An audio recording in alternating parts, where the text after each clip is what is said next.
Hey guys, this episode I talked to Vaughn Coleman. He's a comic creator who has a comic coming out called Phenomenova. He's kind of involved with the Comicsgate community, which I talked about before, and I also had Narwhal on before, who is also involved with that and is also a comic creator. So just wanted to do that and explain that in an intro in case you're confused, like, because I know I don't usually have on comic or artists or whatever. But I wanted to do an intro and pretend I'm a real podcast and, you know, that his like agent contacted me and stuff like that. Yeah, check this episode out and other stuff that you people say in intros. Yeah, thanks for coming on. Yeah, Vaughn Coleman is on this episode. Yeah, how you doing? Good. You're a comic artist, or I mean, Writer. I'm a writer creator. I have no artistic talent. Wish I could say I did, but I don't. Also, never put in the time. To be fair, so that's on me. Yeah. So he has this comic called Phenomenova coming out. Mm-hmm. Yeah, which is on Fundmycomic. Is it just on here now? Like Right now, but I am going to launch it on Kickstarter as well. oh I'm going to do those two for sure. But I'm for now. I wanted to lead the charge on Fundmycomic for a number of reasons. One, I like Luke Stone. I like that I could have direct contact with the guy. Kickstarter has, I mean, every platform has its drawbacks, right, and its benefits. But Fundmycomic, I knew Luke Stone. He gave me a good rate. They take a smaller percentage. I know they don't really engage in censorship, whereas you can't really say that for the other two. Indiegogo shadow bans a lot, and I've heard just customer service nightmare stories, or basically nothing. Like even some of the biggest creators on there can't get a response from Indiegogo. So I just decided I wanted to go and fund my comic. yeah, that's cool. Yeah, that stuff is all very confusing. Like you have to, with the big platforms, you have to guess what if you're being censored, and like you never know Yeah. what's gonna. um, Yeah, yeah, exactly. The social media algorithms are always tough, to be fair. Like even then, I've been on YouTube, and it's like I can't always figure out like what's taken off, what's not, who's my audience. It's really interesting though, but I guess it depends on the content I make. But yeah, I mean, I just figured I'd keep it in a safe spot, and I knew people were gonna go wherever I was for the most part. So I just decided on Fundmycomic. Why not? Why not take a bigger percentage, give Luke Stone more? And I know it wouldn't be really on the front page of Indiegogo. We'll see about yeah. Kickstarter. Probably not, but there's probably like a hot chick book which I do intend on doing. Yeah, yeah, I guess because like Comicsgate, they were avoiding Kickstarter for a while, like, Mm-hmm. but then I guess Indiegogo sort of did the same thing. So like, it's like I would argue Indiegogo is almost, I don't know, it's tough because obviously like blatantly, like I think even recently they threw Mike Barron off, right? So like, look, it's all bad. It's just a matter of it's almost like picking your poison. But Indiegogo, Kickstarter will say like, F. I'm not sure if you're allowed to swear on here, but they'll be like F you, yeah, and then throw you off the platform. Fundmycomic will say F you, but then just take your money and then not promote you. We'll take a cut to promote you, but we're not going to promote you. So what are you taking the cut for? yeah, That's my concern. And they also add a tip. Like I've had to refund campaigns and then go back in deal. Like Andy Smith, for example, I bought like a bunch of stuff from him on Cordrath and then added a 20% tip. And there were like 4 books. And I was like, dude, that was a 20% tip. It was like, what was that? Like my math, like $20. I'm like, I'm not, especially if Andy was doing it, and I'd be like, whatever, Andy can keep it. But it was like, no, if they're getting it and they're shadow banning Andy, I'm not giving them that. I think Andy was shadow. I assume he was. Almost everyone is. I think Rini wasn't shadow banned, and that's about it. yeah. Yeah, I remember that some of the Comicsgate guys talking about like, oh, is he like they had to figure out if they were, or like people would tell them. And it's like, I mean, I know like Elon Musk is like, it seems like now at least people are hearing about the algorithm on Twitter now. Hmm. And Yeah, what's going on with that? I think I might be shadow banned because I was labeled like a spam account for promoting my comic, but meanwhile I have porn bots in every, and I'm like, really? Like, why don't you crack down? I don't know, whatever. But Yeah, that was annoying. yeah. I mean, yeah. I don't know if it makes sense or like, at least some of that came out how they were shadow banning, but then like now it's like could be still happening. But then you can also pay for an account. Maybe that helps. Like get like I would only if that really does help. It's like, how do you know that though? I don't know if you can see. I mean, I know you can see how many people view your tweet and stuff, but I don't know. Yeah, which I actually kind of like now. That's a Yeah. feature. It's another thing to obsess over, which is a problem, but that's always on us. You know what I mean? Like you have to stop yourself from like I've been obsessively backing just because or refreshing just because not even because really because I'm so close to 11K as of us recording this. I'm 10,940 and I'm like, come on, we're so close. Yeah. We're so close. But I'll get it. Like I know I'll get it. It's not that big a deal, but it's just like being right there. But it's still really cool though. All the progress I've made and how many people have come out to support me has been great. I really liked it. It's really fascinating. It's because it's like I feel like the number of backers I've been getting has been fairly consistent. Well, all right, it was the most in the beginning, but it's been like I've been getting them dripping in, and it's like a lot of smaller ones, which is fine because in the beginning, like you get a lot of big ones. At least I did, and then it would be like you'd get smaller ones, and that was okay because it's like more people that are just kind of finding out about it, and they're just like, yeah, let me just get a copy. And I don't know, that's just really cool to me. I'd rather sell the book to more people than less people, but you know, you have to make back some percent. Otherwise, so that's why I made the main cover $20 and the variants are $25. Yeah, I mean, it's cool. This is doing pretty well. Yeah. I mean, it does look cool, I guess, because I'd heard of you as like a young person who was just getting into Comicsgate, right when everything's going so well in Comicsgate, you know. That was interesting. It's been an interesting time, but I'm focused on myself. You know, I'm just trying to do my plans have remained, you know, basically the same. I want to create comics and do indie stuff, and I haven't been stopped, and I don't think I'm going to be. You know, so that's all that really matters, and I'm enjoying it. I'm enjoying creating stuff. I've got for the last week of the campaign, I decided to add back the trading card, and that's been fun. And yeah. Yeah. So yeah. Sorry, last week of the funding period, I should make it clear the campaign will go on. Okay. But it's going to shut down for 5 days after this 30-day period, which the exclusive trading card, you won't be able to get that again. And then it'll be back up and basically the money will come right out of your account. Because I do listen to what the customers say, and I also messed up. So right now, if you pledge at a tier, it's not going to charge you until the end of the 30 days, at which point there'll be a 5-day period where it's shut down. Everyone gets charged. The payment is processed, and then it's back up and running. So that's what I'm doing. Okay. Is that your choice, or is that how this site works? No, that's I messed up. I will take that. I messed up because I don't know what I'm doing. So that's what happened. But well, yeah. I like that because like, I mean, I backed a few. I forget what it's called now, but Fundmycomic or yeah, crowdfunded things. And like I do kind of wish that like they would wait till they are about to ship to charge because sometimes well, I mean I have backed some, but then I'm like I sure hope this.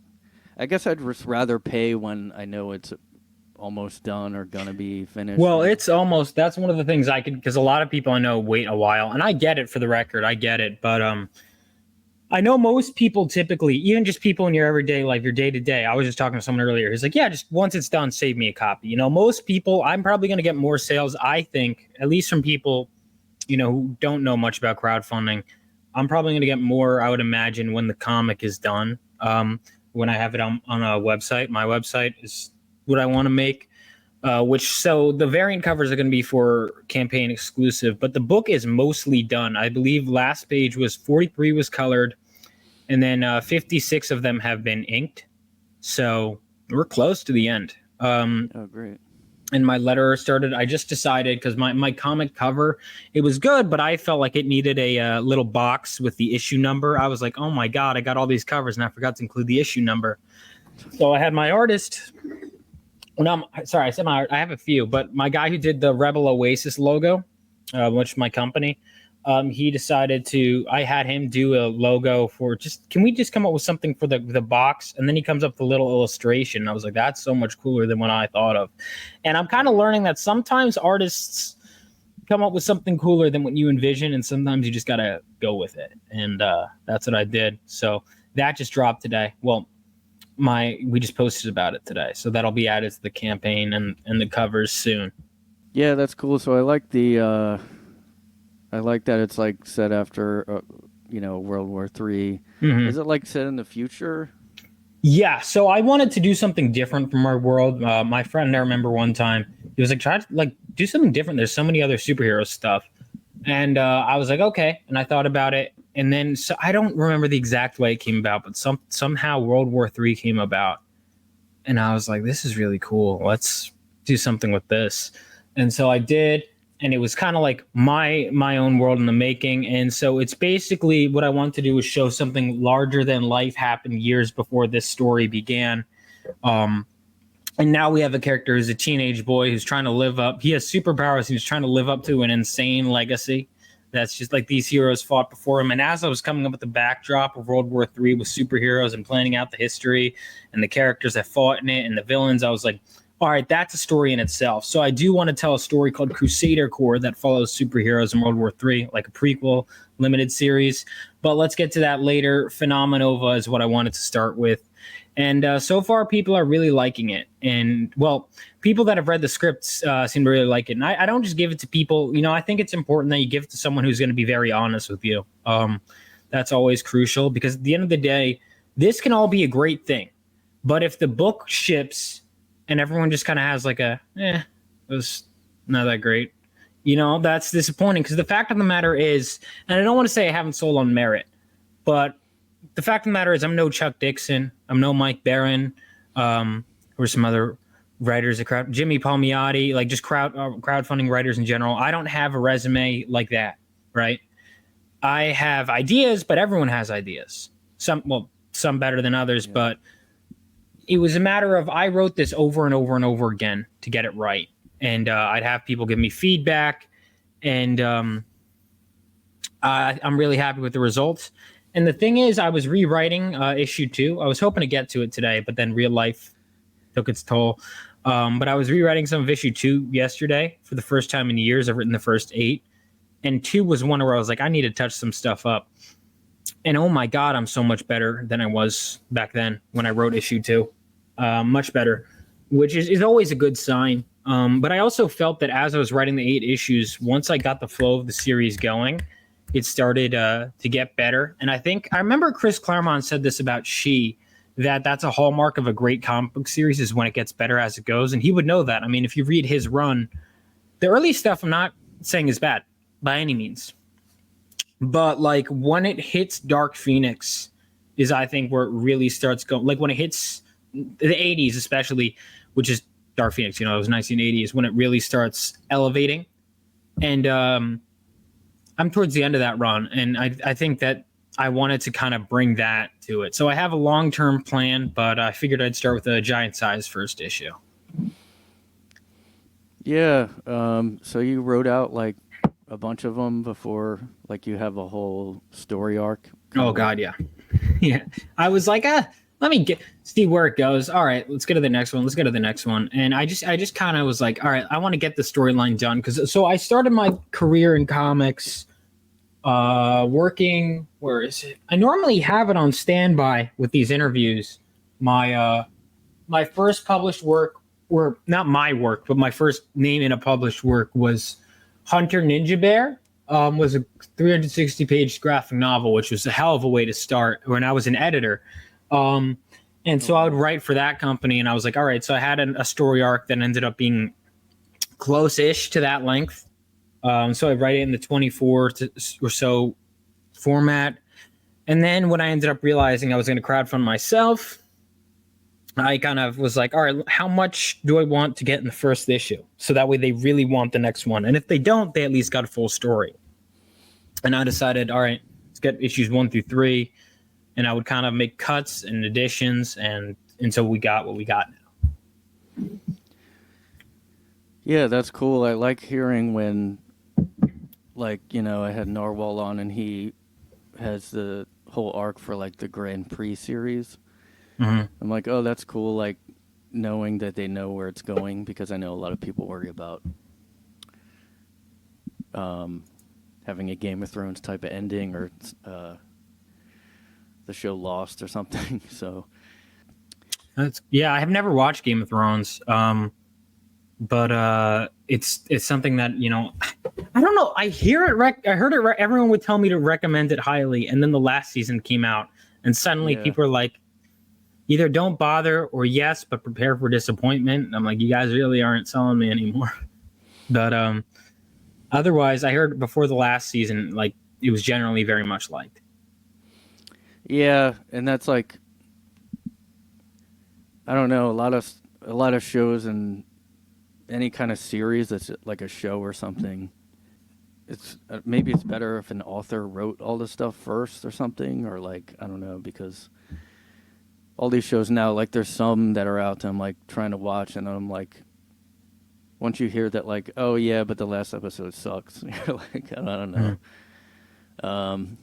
Yeah, I don't want to do that. I want to keep it going. That's the thing, is I feel like I have like a backdoor kind of, I have like an idea for how it ends. And then I also have like a backdoor kind of Dark Knight Returns-esque story. It's not really, but I would say, like, in terms of it being like it jumps to a final story kind of thing, I have something like that planned as well, like a kind of graphic novel approach.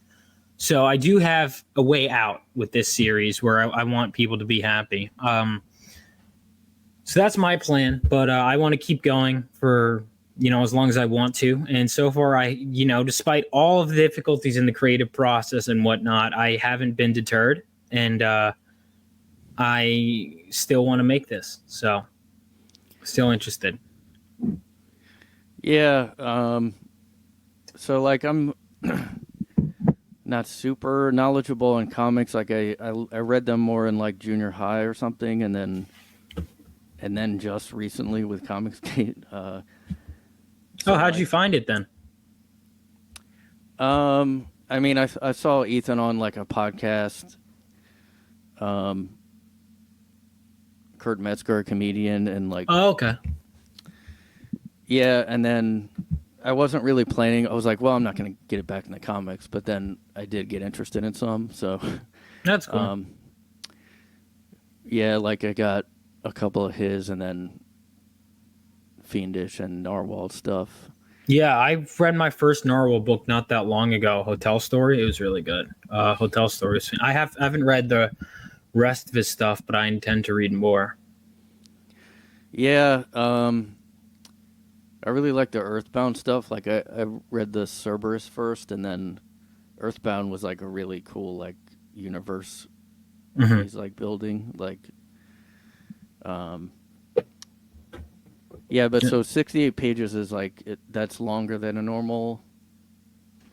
Is that like twice the size of a normal graphic novel or comic? Comic book? Well, it depends. So, graphic novel varies, but in terms of a comic, so if you go to the store, it says 32 pages, but mine are at least in the 80s, which is a lot of the ones I read, they were like 24 page generally. So this is more than that. It's nearly triple. Well, it's 64 of stories, 68 pages total, but no ads. Higher quality paper, no ads though, which is key. You know, I mean, except for my own stuff, of course.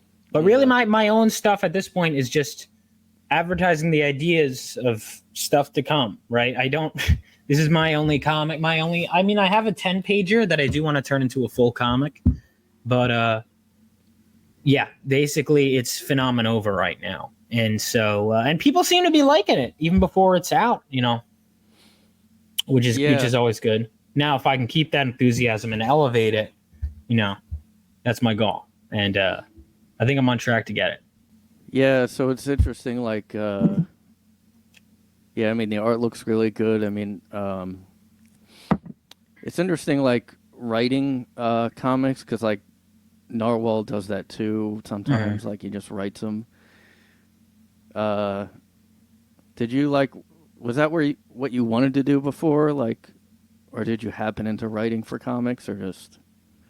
No, so I majored in screenwriting. Oh. So screenwriting was my major in college. Well, it wasn't my major. So my major was technically visual media arts, which is basically was just filmmaking. But I would focus specifically on, I just like writing was my favorite thing. But I started writing comics and really reading them the capacity I do now in college. And I would get really into them. And I decided that, yeah, so that was what I wanted to do is kind of like seeing how much movies cost, right? And how little creative freedom. And then seeing that people could have creative freedom and tell bigger budget stories and at a faster pace with comics and more creative control. Like all of that, I was like, I'm in on comics, you know?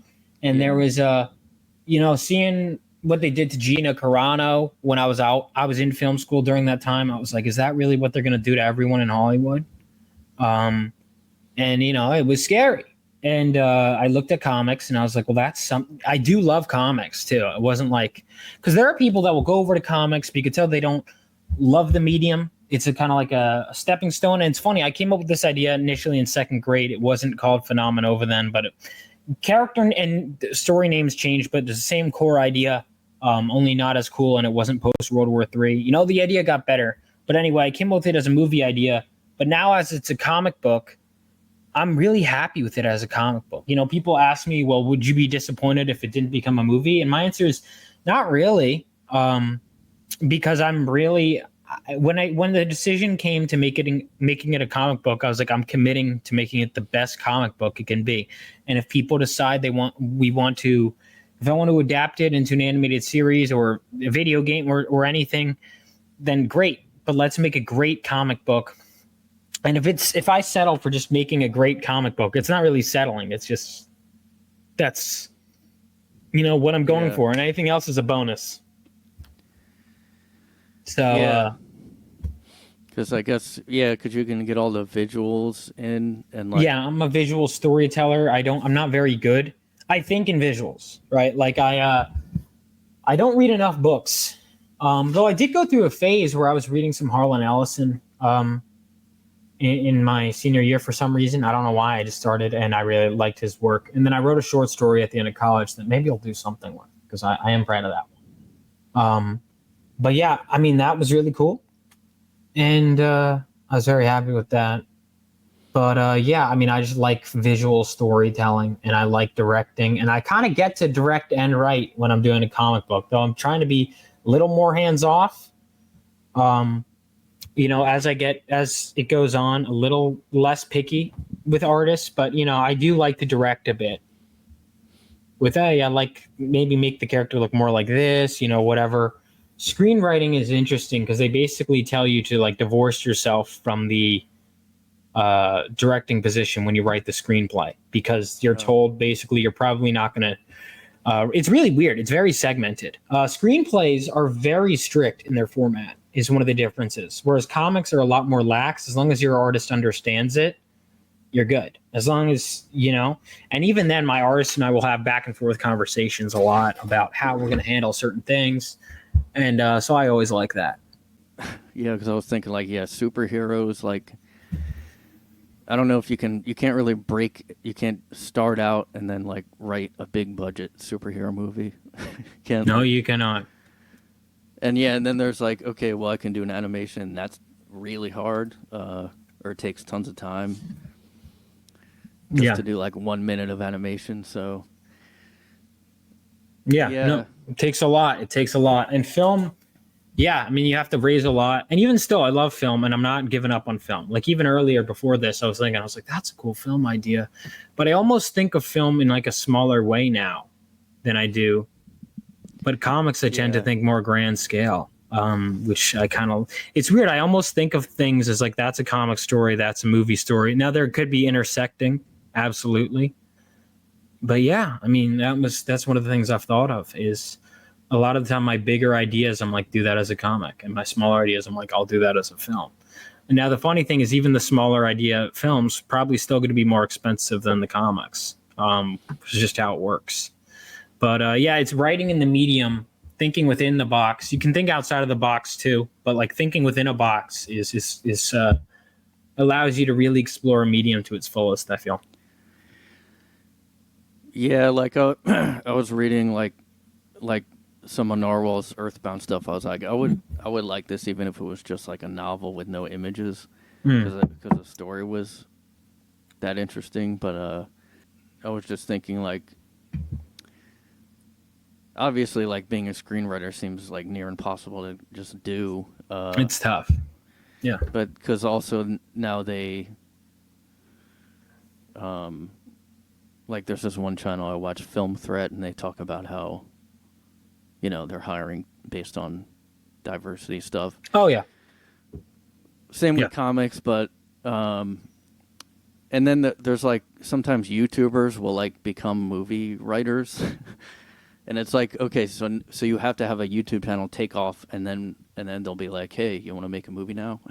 It's all sorts of weird. And just trying to figure it out is tough. People should listen to what's trending, but also not just be a trend follower. I did a lot of what people suggested I do, but I also did my own thing a bit, and that's what you got to do. You got to stick true to your vision and believe in it and go forward. And I did that, and promote the hell out of it. Promote the hell out of your idea. That takes up so much of your time, but yeah, eventually once you have fans, they'll almost, and that doesn't mean you have to stop promoting. You keep doing it, but like eventually fans will do some promoting for you. Like in the sense that like I tell people, oh, I like this, you should read this, you should watch this.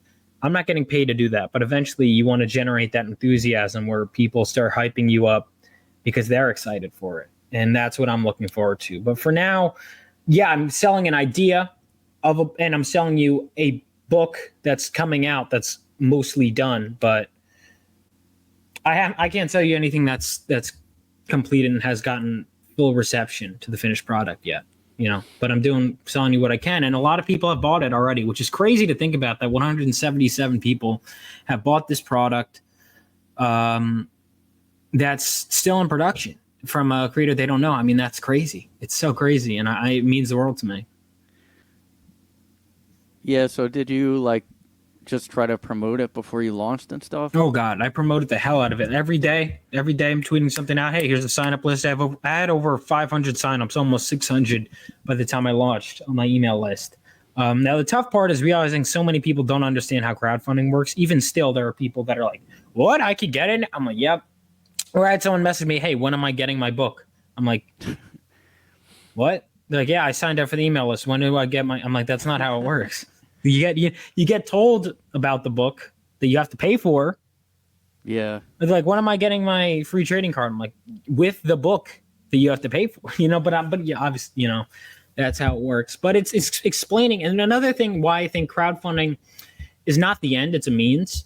It's a step, right? So the book was mostly funded. Like my book was funded before doing it, which most people don't get to do, which I understand. But crowdfunding is a step. It shouldn't be the final thing, because most people want to pay for something and get it, right? Yeah. That's how it works with everything. You don't go pay for ice cream and they say, hey, we'll get it to you in like a couple of months. Most people don't want that. They're like, all right, let me know when it's ready, then I'll pay for it. And so with crowdfunding, it's it doesn't matter even if people know they want it. Oftentimes they'll wait until they know they can get it because they want it. And that's why I think that it shouldn't be the final thing. This is a step to get it somewhere else. But the people that take this step do get rewarded. So there is a free mini print for anyone that backs this campaign and gets whatever tier they get. They get a free exclusive free mini print from Fundmycomic. The people that backed day one, they got a trading card. The trading card is available until the 19th. And yeah, till the 20th technically because midnight. Yeah, so you think is this kind of like a good for kids too, like kind of? Yes, all ages. That was I kind of wrote it that way naturally, and it kind of stuck. And then when people started saying, "Hey, do you have all ages books?" I was like, "I do," and suddenly that became like a selling point. And I was like, "Oh yeah, I mean, I guess." But it was kind of this naturally the way I wrote the story. Was I just felt that was what I wanted it to be. I didn't feel that any swearing or extreme violence worked for this particular story.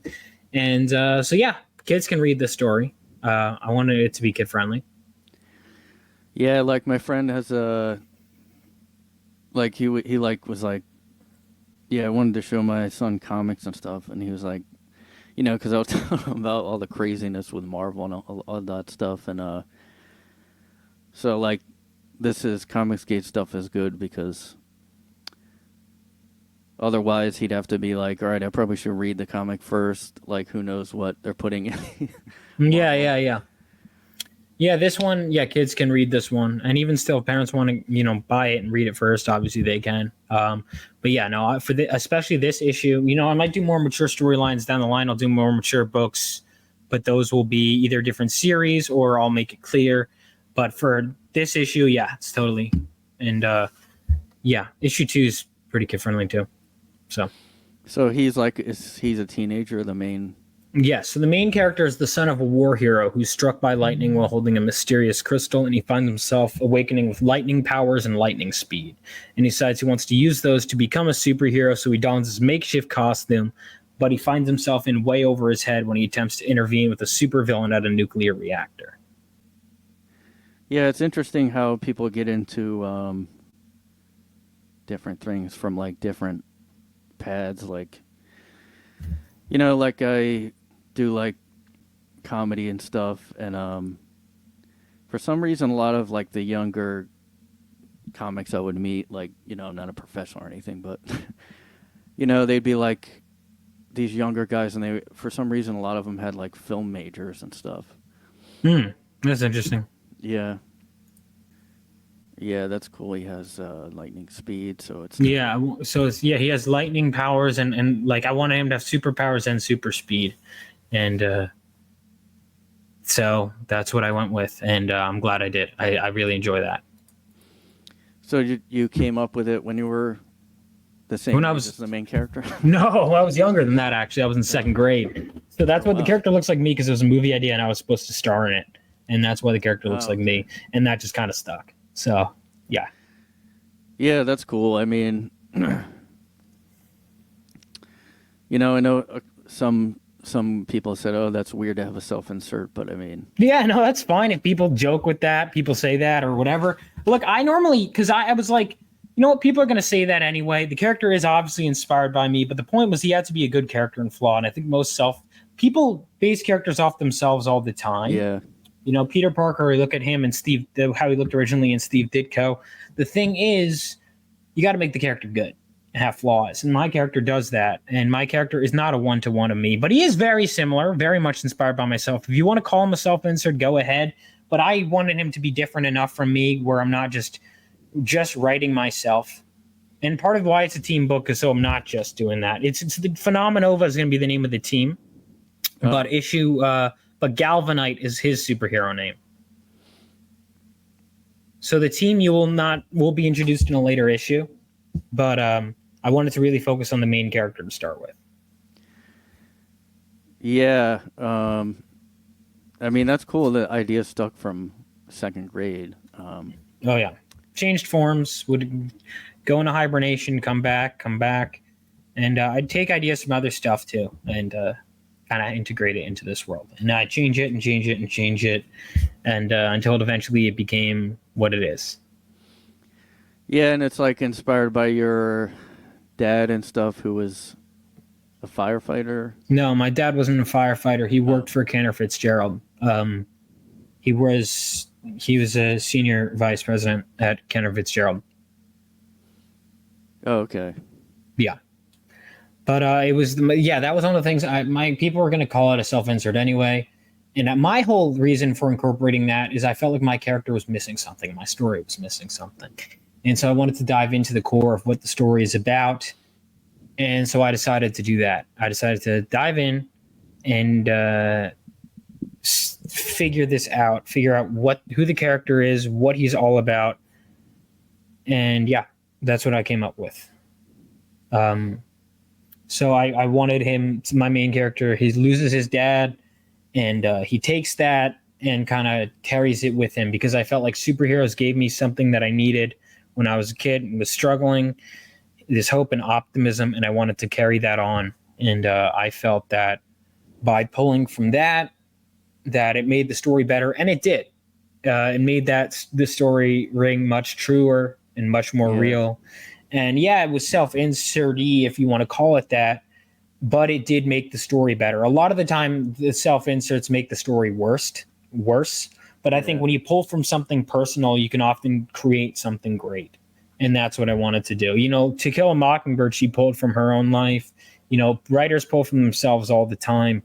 And and when I pulled from this, I felt that it gave the story a much more needed emotional core and personal touch. I felt it made the characters better, the story better, and thematically, I felt the story was more sound and resonated deeper. And I think people who have read it have told me that too. So that was what was important, was that I wanted people who didn't know my background at all, you know, that they could read it and be like, yeah, this is a great story. They don't have to know what I look like. Now, the tough part is I have to market it myself because it's an indie thing. It's not like it's just going to be on the stands, at least not right now. So, yeah. Yeah, because I guess you lost your dad in 9/11 and stuff, which is on here. I was like, should I bring that up? But I guess it's go ahead. No, it's okay. Yeah, go ahead. You're not the trust me. It's okay.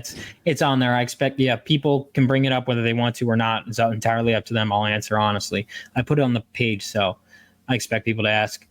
But yeah, that's what I wanted to do. So I decided to dedicate the book to my father, and it felt within the world building, it made sense that he'd be a war hero in this world because World War III happened 20 years earlier, and chronologically that made sense. So I decided to incorporate that, and I decided if I'm going to give my dad a character that's based off of him, let's make him a badass. And so I decided to do that.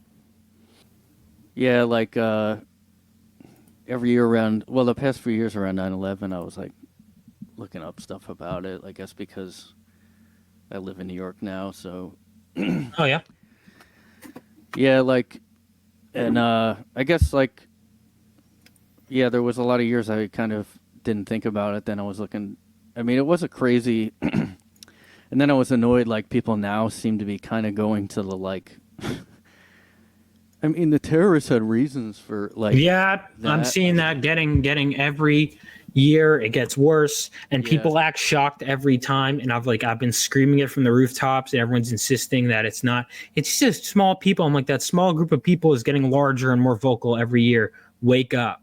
And it's so frustrating to see people that are just shocked and appalled, and I'm like, I've been screaming this from the rooftop and no one would listen, and I find that very frustrating.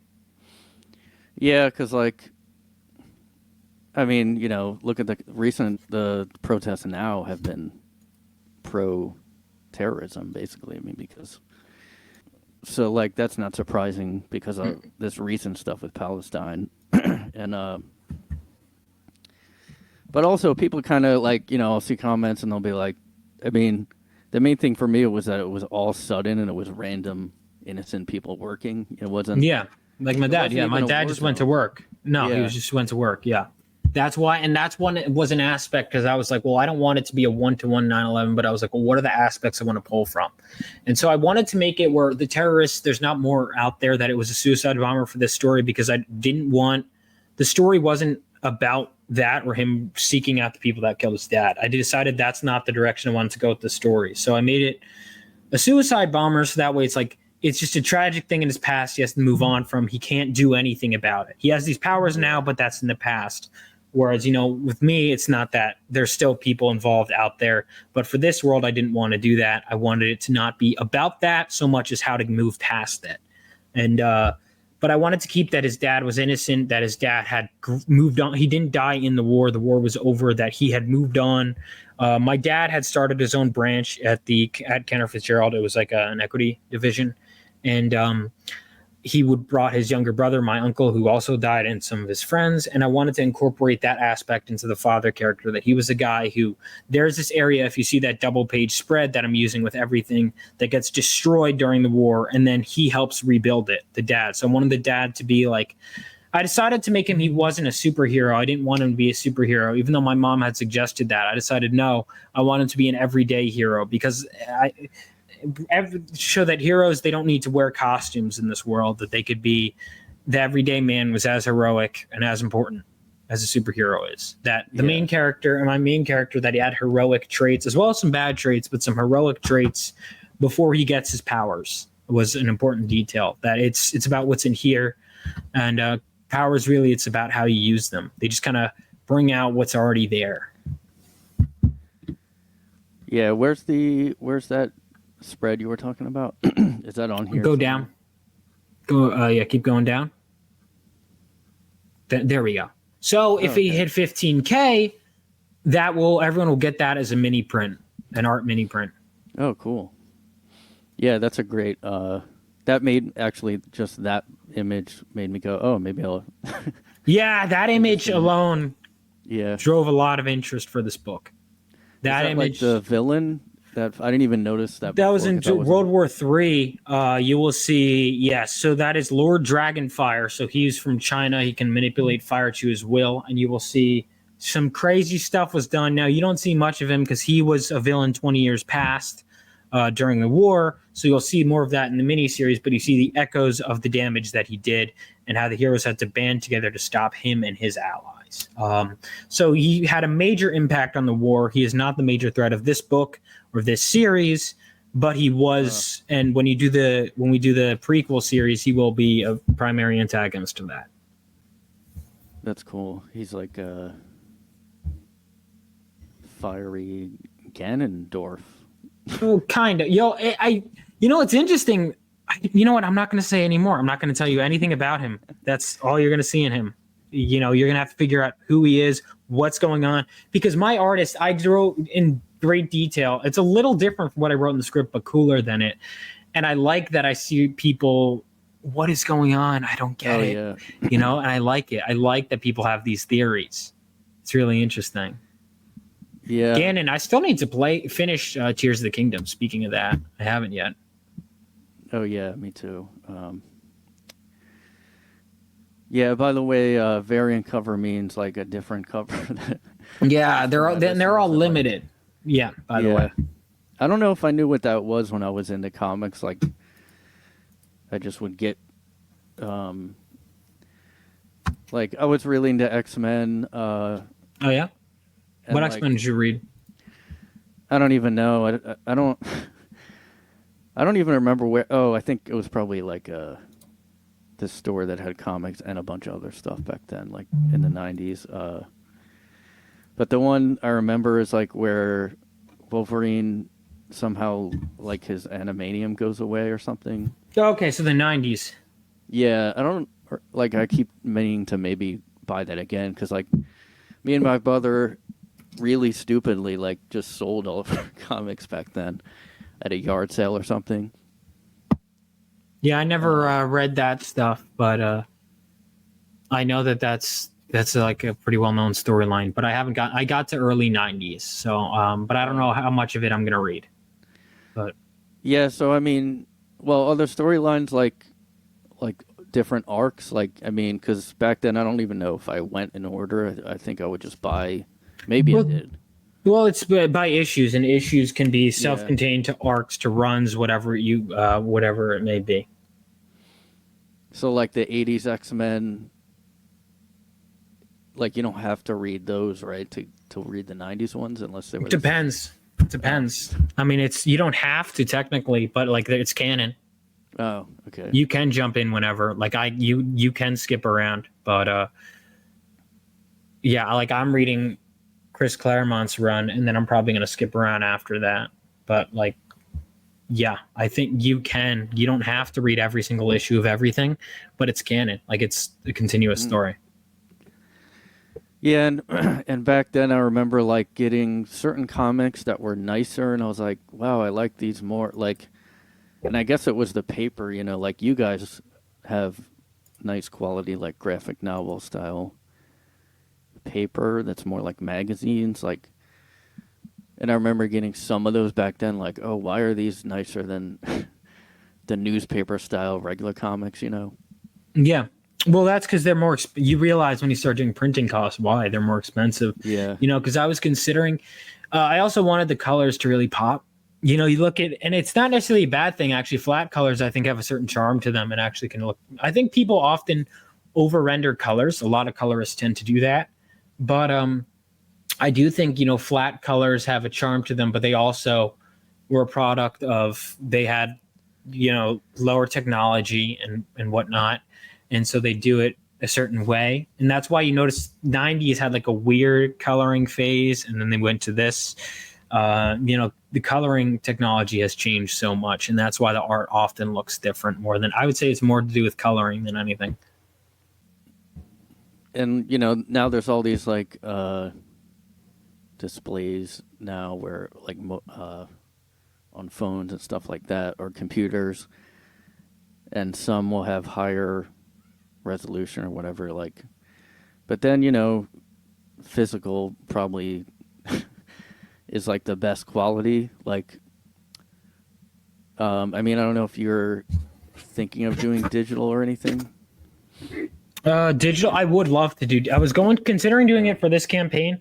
I decided I'm gonna, because then initially I was gonna do it on my website, like a special version, and then I decided digital, and then I saw Rini was doing exactly what I had initially thought of, and I decided, you know what, I'm gonna do what she's doing. Maybe I'll get her to help me with it. So that's what I'm doing. Yeah,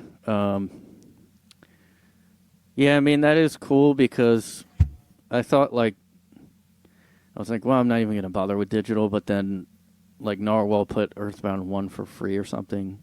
Yeah. Digital, and I'm like, oh, well, I can at least read that because I didn't read it before, and like, yeah, I still need to read it.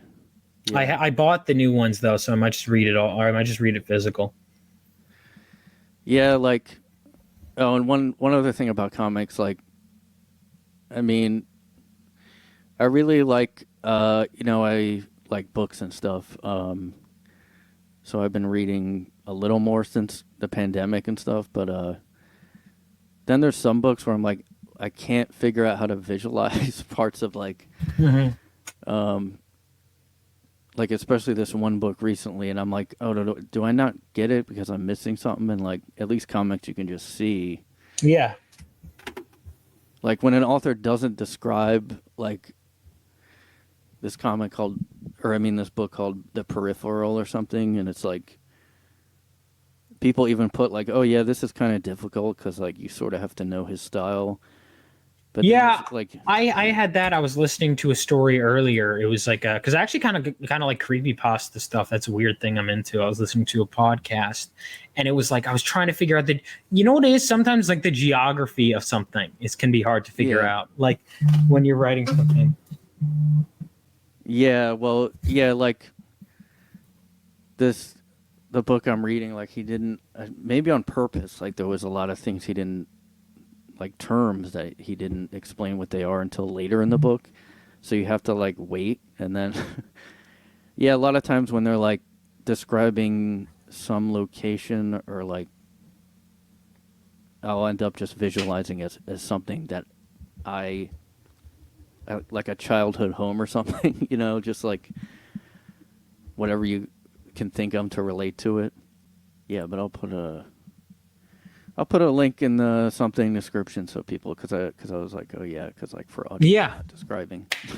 Exactly. Put a link in the description. Everyone check it out. We got some good stuff here, and also I have a YouTube channel that I'm on. That I'm doing stuff. I did a 2-hour video essay on Final Fantasy VII because I'm insane on playing the game. a lot. There is an homage cover to Final Fantasy VII that is limited, like all variants. So make sure to do that. Yeah, and you're also on the Pop XP show. Yes, I work on that. No, I'm not on all that often, but sometimes I am. And yeah, I'm still an associate producer. But yeah, whatever that means. But I am associated. Yes. Yeah, so your YouTube's like you stream games sometimes and then talk about comics and stuff. Yeah, kind of figuring out what I want to do going forward with content. I interview people. Like after this, I'm interviewing someone to promote their book, and yeah. And you're an actor. Yeah, I like to act. I like to act in films, especially my own. But I acted in a lot of friends at film school. Yeah, Oh. I love acting. But I never pursued it as a career.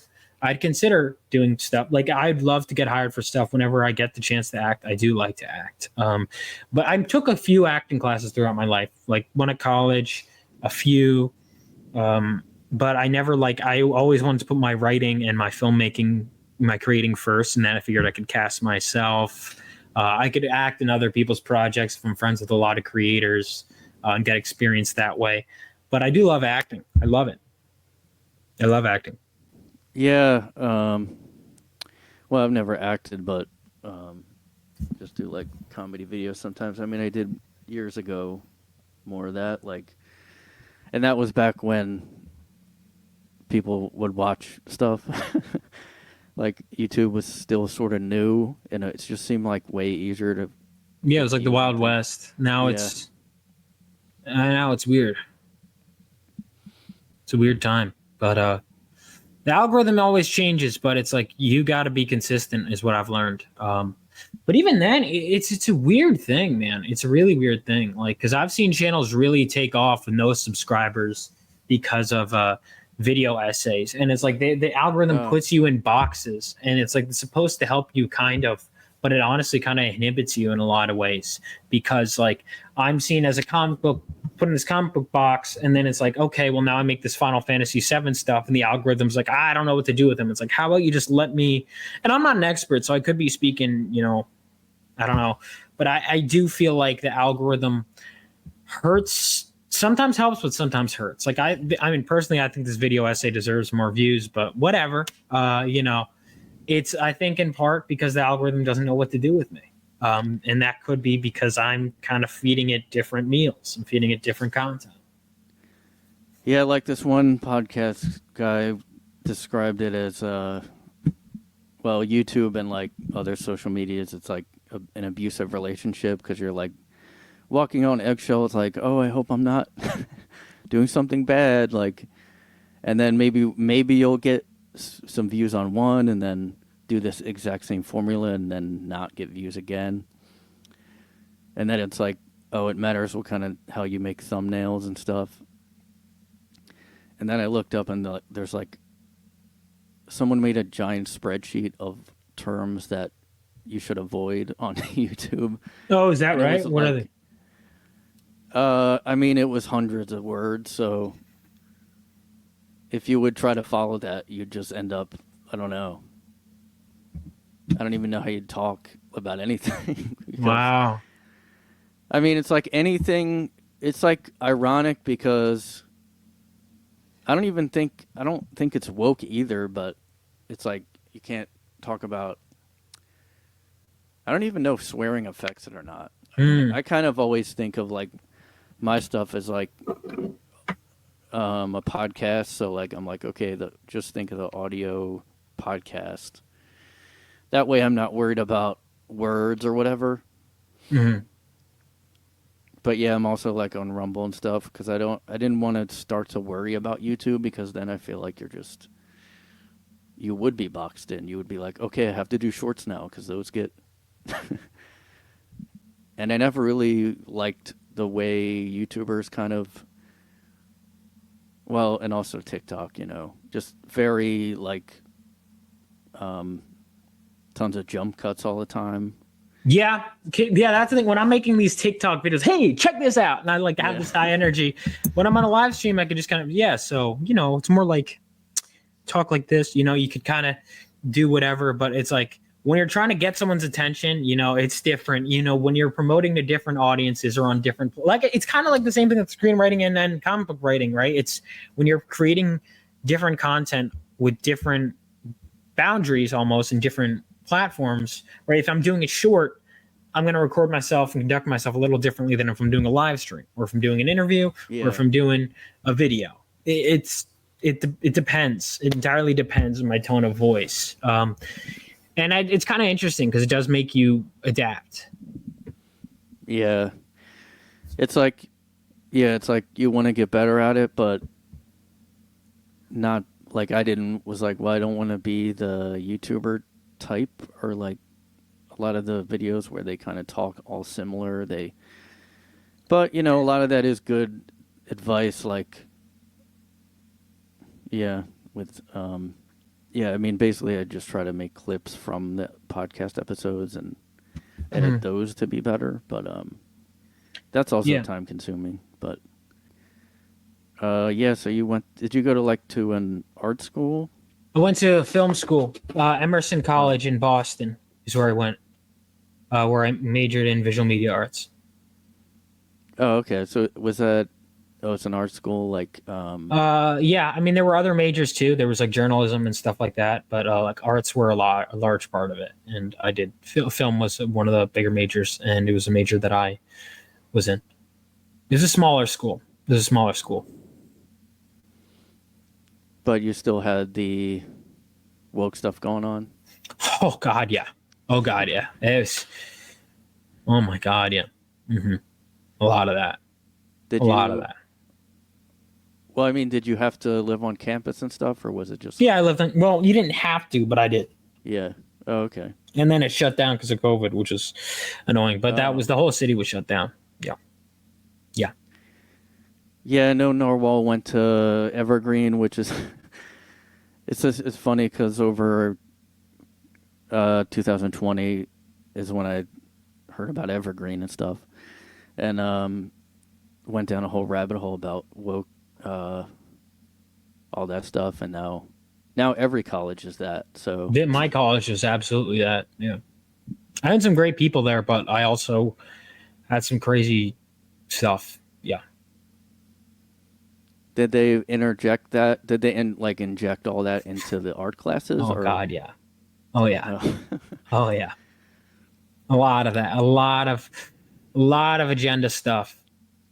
That was kind of like, that doesn't need to be there. Let's put it this way. There were a lot of people that were afraid to speak and give honest opinions. And yeah. And occasionally when I'd speak, I'd have people come out after class and be like, yeah, Vaughn, I agree with you. Thank you. You know, thank you for saying something. I didn't always, because but I'd hear some crazy stuff. Yeah, absolutely. Yeah, that's funny because I was just thinking of, there's another lady who has a YouTube channel, and she spoke out against, I don't know, some Northwest university. And she was training to be a therapist, and the same thing happened to her where she would kind of speak up and people would whisper to her hey, I agree. Just don't. But you can't just do it. Yeah. Yep. That's it.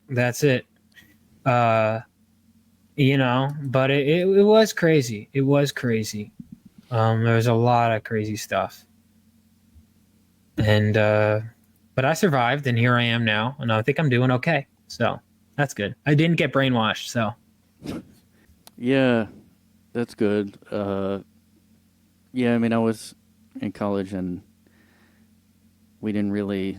Yeah, it wasn't woke. It was just, maybe feminist stuff. There was, a gay alliance thing in the college, but it was just... The most woke thing that happened was, there were these shirts that said, gay, fine by me. That's not that woke, though. Yeah. That's fine. That's the thing. It's because I think some people do overuse the term woke. Yeah. I mean, I try and but yeah, I mean, yeah, no, that was fine. But it was kind of the forcing of views, and the demonizing of other views. And I dealt with some crazy stuff. I had friends who dealt with even crazier stuff, but yeah, I made it out, and that's what's important. But that's not to say that it's not an issue that needs addressing. It is. It is. I had a journalist actually call me and ask me about my experiences a couple weeks ago, and Oh wow. we talked for like an hour. But even then, I'm scared because I'm like, how are they going to slant it? You know, whatever. Oh You know, yeah. but yeah,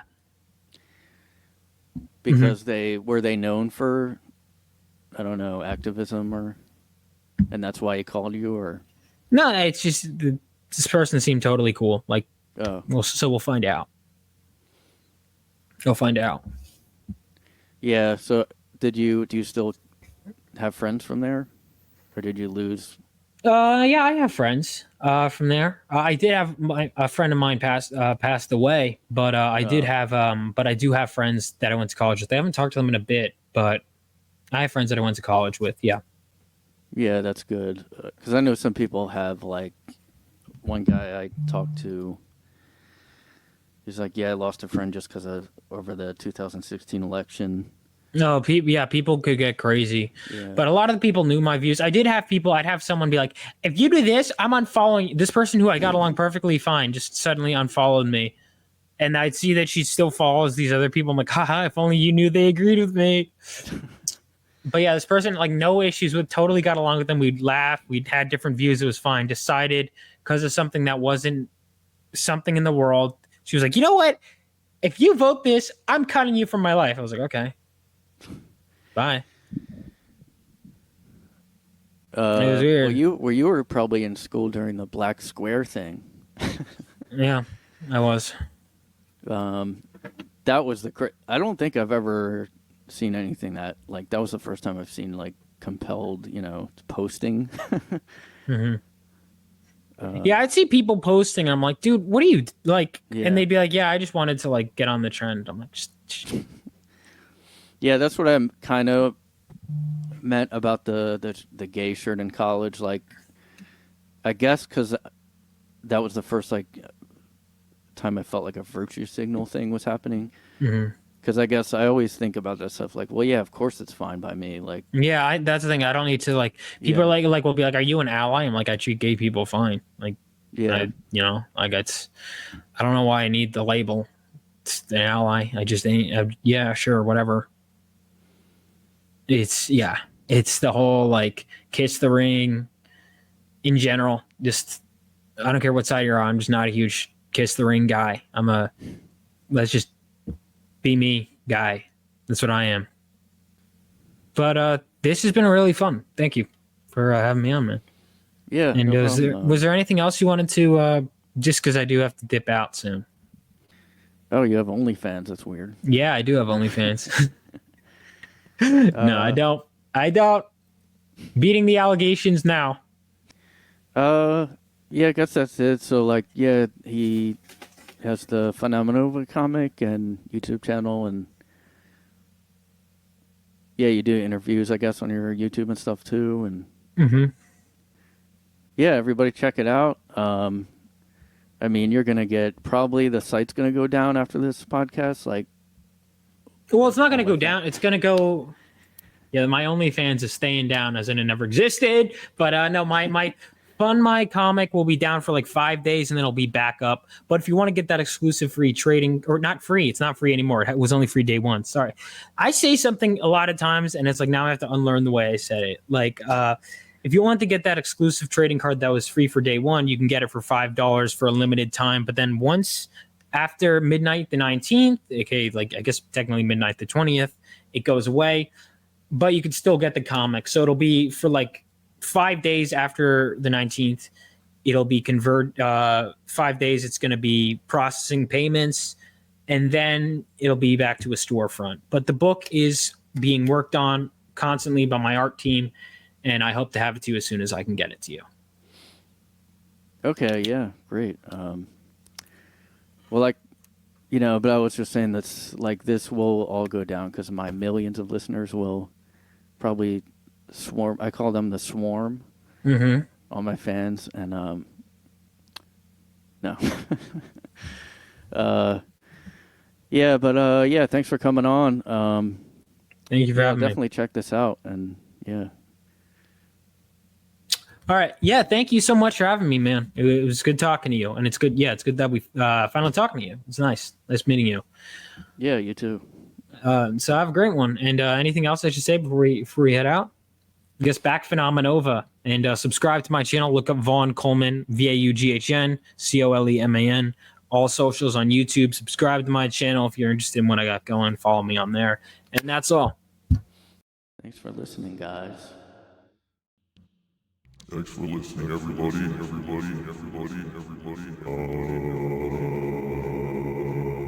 don't know if these effects Would have worked on there. I don't know, I wonder if making comics seems almost easier than writing a book, because I hear writing a book is really hard to get published unless you do it yourself or something. I don't know. I'm gonna make my own comic, guys. It's gonna be sick. Like, it's just gonna be fucking crazy. I would talk about it, but like, someone would steal this shit, yo. Guess, like, I might try to get guests more soon. I may try to get more guests. I don't know. I just don't, like, maybe because I wanted a comedian guest or like somebody in comedy, but also, like, sometimes I'll be like, hey, you want to do my podcast? And then it'll be like a chore to arrange it with someone. And then I'm like, you know what? I'm just going to wait until they bring it up then. Me asking somebody, I mean, I'll still do it, but it just sucks when, like, you're, like, asking someone and then it's like asking them more than once is annoying. Like, hey, you want to do my podcast? Hey, remember you want to do... Hey, remember you said you wanted to do my podcast? Hey, when's a good time for you? Hey. I don't think so. I've got shit to do. okay? I got shit to do, bitch. Shit to do, yo. I got shit to do. Yo, I got shit to do, yo.